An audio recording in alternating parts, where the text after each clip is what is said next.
حدیث میں آتا ہے کہ رات کے وقت تہجد کے لیے اٹھ کر بستر سے نکلتے ہیں، گھر سے باہر جاتے ہیں، آسمان کی طرف دیکھتے ہیں اور سورۃ آل عمران کی آخری 10 آیتیں تلاوت اور اس کے بعد وضو کرتے ہیں اور اس کے بعد تو بغیر وضو کے آپ تلاوت کی، پھر آ کے وضو کیا، پھر تہجد کی نماز، تہجد کی نماز کے بعد فجر کی اذان کی، فجر کی 2 سنت پڑھ کے آپ مسجد میں فجر کی نماز، یہ معمول تھا۔ تو پتہ چلا بغیر وضو کے پڑھا، لیٹ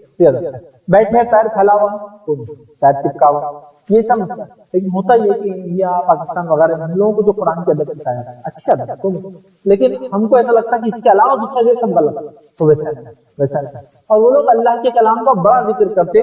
اور قرآن سے آپ دیکھیں تھا، آپ نے کہا عرب میں ہم گئے تو عرب کو دیکھتے ہیں، ان کی جو انسیت ہے بہت مختلف ہماری سے۔ اللہ کے کلام سے جو ان کا معاملہ ہے وہ اس طرح سے کہ میں نے وہاں دیکھا ہوں کہ security guard, police security guard جو اندر آ کے چیک کرتا ہے، اگر لوگ آ رہے ہیں تو کھڑا ہے چیکنگ کریں گا، جیسے لوگ قرآن بازو اس کی مشین پر رکھا ہوا ہے کوئی بھی شروع ہو، کھڑے کیونکہ وہ بیٹھ نہیں سکتا، اسے کام کر تو اگر کھلا ہے پڑھتے رہیں گے، آپ کوئی آگے رکا ہے اس کو چیک کیا پھر کھڑا ہو جاتا ہے۔ ان کا ہدف قرآن سے لگا تو قرآن کو آپ زندگی کا ایک معمول بنا لیں گے، گائیڈ بک بنا لیں گے، جو زندگی کے ہر پہلو پہ لگتی ہے آپ کو اپنے ساتھ۔ اب حافظ نہیں تو ہر پہلو پہ لگیں گے نا پڑھنا ہے، تو تب آپ خود سمجھیں گے پریکٹیکلی بہت ساری چیزیں ہیں جو کریں گے قرآن، تبھی تو ہم اس کے ساتھ آئیں۔ صحابہ وغیرہ کا معاملہ یہ تھا، وہ ایسی قوم تھی جن لوگوں کو حافظہ بہت تیز ہوا تھا، اور اس زمانے میں حال بھی یہ تھا کہ عربوں کو اپنی امی ہونے پر ناز تھا، عرب اپنے کو امی کہتے تھے، امی کا معنی ہوتا ہے ان پڑھ، ناخواندہ، پڑھا لکھا نہیں، فخر سے بولتے تھے۔ آپ کو لگتا ہے کہ وہ قوم میں تھا فخر سے میں پڑھا لکھا نہیں، تم سب میں جاہل ہو، پڑھنا لکھنا نہیں آتا ان کو، بیٹا پاگل ہے، فخر کی بات کیا ہے، پڑھا لکھا نہیں، لیکن ان کے لیے پڑھنا لکھنا نہیں آتا، ورنہ فخر کی بات کیوں تھی؟ اس لیے کہ یہ بولنا چاہ رہے تھے تم لوگ پڑھتے لکھتے ہو، ہماری چیز کو یاد کرتے، اس لیے نہ پڑھنا لکھنا فخر تھا، تو لہٰذا جس کو ہر چیز یاد ہوتی ہے ان کو پڑھنے لکھنے کی کیا ضرورت ہے، لیکن ہم لوگوں کے حافظ اتنے تیز ہیں، اسی لیے حدیث بھی یاد رکھتے تھے۔ بولتے لوگ بولتے ہیں جو مذاق اڑاتے ہیں، نعوذ باللہ حدیث ہم نے نہیں سنا، انہوں نے فرمایا ایسا، چلو تم بولو، بولتے میرے کو تو یاد، ہاں پھر حدیث مانتے کہ بخاری میں لکھی ہے،